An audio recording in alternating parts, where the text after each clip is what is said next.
আমরা যা আশঙ্কা করেছিলাম এখন তা স্পষ্ট হয়ে উঠেছে। সমাজে আর্থিক, রাজনৈতিক, প্রাতিষ্ঠানিক, সাংবিধানিক সকল জায়গায় আজকে নির্লজ্জ রাজনৈতিক হস্তক্ষেপ একেবারেই স্পষ্ট। সেন্ট্রাল ব্যাংক থেকে শুরু করে বিভিন্ন ব্যাংক, বীমা কর্পোরেশন, এই সবগুলা আজকে সেই থাবা বিস্তৃত হচ্ছে এবং সমাজের অপরাধী লোকদেরকে গুরুত্বপূর্ণ জায়গায় বসিয়ে দেওয়া হচ্ছে, যাদের বিরুদ্ধে অপরাধ বিভিন্নভাবে প্রমাণিত। এইভাবে যদি দেশের অর্থনৈতিক ব্যবস্থাপনার উপর রাজনৈতিক অন্যায্য হস্তক্ষেপ অব্যাহত থাকে, তাহলে ইতিমধ্যেই অর্থনীতির দুই অঙ্গের এক অঙ্গ মাটির সাথে পড়ে গড়াগড়ি বাঁচছে, স্টক মার্কেট, আরেকটা অঙ্গ ব্যাংক, বীমা কর্পোরেশন। এটাও যদি এলোমেলো বিধ্বস্ত হয়ে যায়, তাহলে জাতির গন্তব্য কোথায় গিয়ে দাঁড়াবে? মূল দায়িত্ব সরকারি দলের, তারা এই দায়িত্ব এখন পর্যন্ত পালন করার কোনো সদিচ্ছা তাদের ফুটে ওঠেনি। কিন্তু আমরা এই দেশকে ভালোবাসি। এই দেশকে ভালোবাসার কারণেই আমরা মনে করি যে আগামী বাজেট কেমন হওয়া উচিত সেই ব্যাপারে জনগণের অভিপ্রায়কে অনুধাবন করে জনগণের সামনে আমাদের চিন্তাগুলো পেশ করা উচিত। এটি বাজেট নয়, এটা বাজেটের পূর্ব ধারণা। এখান থেকে যদি সরকার ভালো কিছু পিক আপ করেন, জনগণ উপকৃত হবে। এটা কোনো দলের বিষয় নয়। আমরা এই বাজেট কোনো দলের জন্য দিচ্ছি না। এই বাজেট 18 বা 20 কোটি মানুষের জন্য হতে পারে। আমরা যে প্রস্তাবনাটা জনগণের সামনে পেশ করব,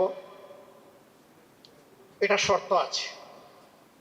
এই বাজেট বাস্তবায়নের জন্য সততা, স্বচ্ছতা লাগবে, জবাবদিহিতা লাগবে।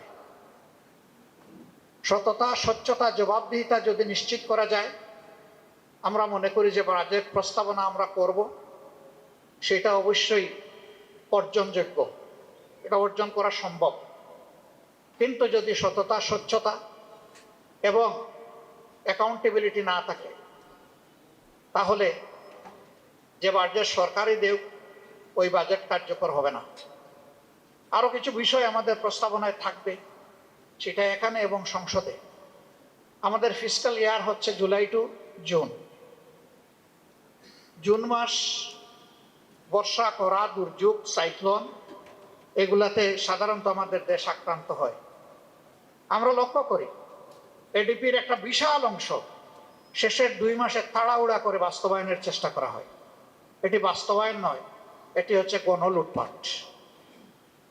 এর সুফল জনগণ পায় না, কিছু অসৎ সুবিধাভোগীদের পকেটের সুফল চলে যায়। আমরা সংসদে প্রস্তাব দেব যে আমাদের ফিসকাল ইয়ারটি ক্যালেন্ডার ইয়ারের সাথে মিলিয়ে করা হবে। তাহলে বর্ষার পানিতে আমাদের টাকাগুলা ধুয়ে মুছে সাফ হয়ে যাবে না, এই টাকাগুলার খবর পাওয়া যাবে ইনশাল্লাহ। নিয়ম রয়েছে, সম্পূরক বাজেট বর্ষর পুরা হওয়ার মিনিমাম 3 মাস আগে সংসদে পেশ করতে হবে। কিন্তু আমরা সম্পূরক বাজেট পাবোই শেষ মাসে। বৈধ অবৈধ, ন্যায্য অন্যায্য সব খরচ হয়ে গেল, কালো সাদা একাকার হয়ে গেল। তারপরে সম্পূরক বাজেট সংসদের সামনে আসলো, তাতে জনগণের লাভ কি? আমরা কথা বললেই বা তার বেনিফিট কি? এই বিষয়গুলো আমাদের আগামীতে সংসদের ভিতরে প্রস্তাবনায় থাকবে ইনশাল্লাহ। আরো অনেকগুলো মৌলিক বিষয়।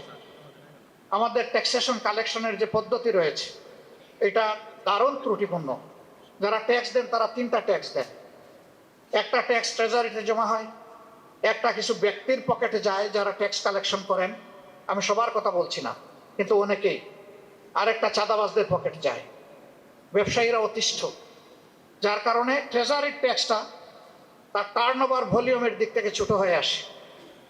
এখানে যদি সততা এবং স্বচ্ছতা মেনটেন করা যায়, অটোমেটিক্যালি ব্যবসায়ীরা বিপুল উৎসাহ নিয়ে আরো বেশি ট্যাক্স দিবেন জনগণ, রাষ্ট্রকে। রাষ্ট্র এবং জনগণ উপকৃত হবে। তাছাড়া ট্যাক্স বেসও সম্প্রসারণ করার প্রয়োজনকে আমরা অস্বীকার করি না। এই সবগুলোই আমাদের কনসিডারেশনে ইনশাল্লাহ থাকবে। এসবগুলো সামনে রেখেই আজকে আমরা প্রিয় দেশবাসীর কাছে জনবান্ধব একটি বাজেট প্রস্তাবনা আমাদের বিবেচনায় আমরা পেশ করতে যাচ্ছি। এর আসল বিচারক হবেন জনগণ। এ বাজেট পেশ করার পরে আমরা সচেতন জনগণের কাছ থেকে ফিডব্যাক আশা করব। আমাদের কোনো প্রস্তাবনা তাদের কাছে ভালো লাগলে সেটা বলার দরকার নেই, কিন্তু কোনো প্রস্তাবনা যদি জনস্বার্থের বিপক্ষে হয় তারা যেন আমাদের দৃষ্টি আকর্ষণ করে, আমাদের সমালোচনা করে, আমাদেরকে সহযোগিতা করেন। আমরা দৃষ্টি আকর্ষণ এবং সমালোচনাকে অভিনন্দন জানাবো, এখান থেকে শিখব, আমাদের জ্ঞানের ঘাটতি পূরণ করব, জনগণের জন্য আগামীতে আরো সুন্দর এবং আরো পরিপূর্ণ চিন্তা করার প্রয়াস পাব। আজকের এই সম্মেলনে আপনারা যারা এসেছেন, আবারও সবাইকে আমাদের পক্ষ থেকে কৃতজ্ঞতা এবং অভিনন্দন জানিয়ে আপাতত আমার বক্তব্য এখানেই শেষ করছি। আল্লাহ তাআলা আগামীতে মিলেমিশে জনগণের আকাঙ্ক্ষার একটা বাংলাদেশ আমাদেরকে গড়ে তোলার তৌফিক দান করুন। আসসালামু আলাইকুম ওয়া রাহমাতুল্লাহি ওয়া বারাকাতুহু।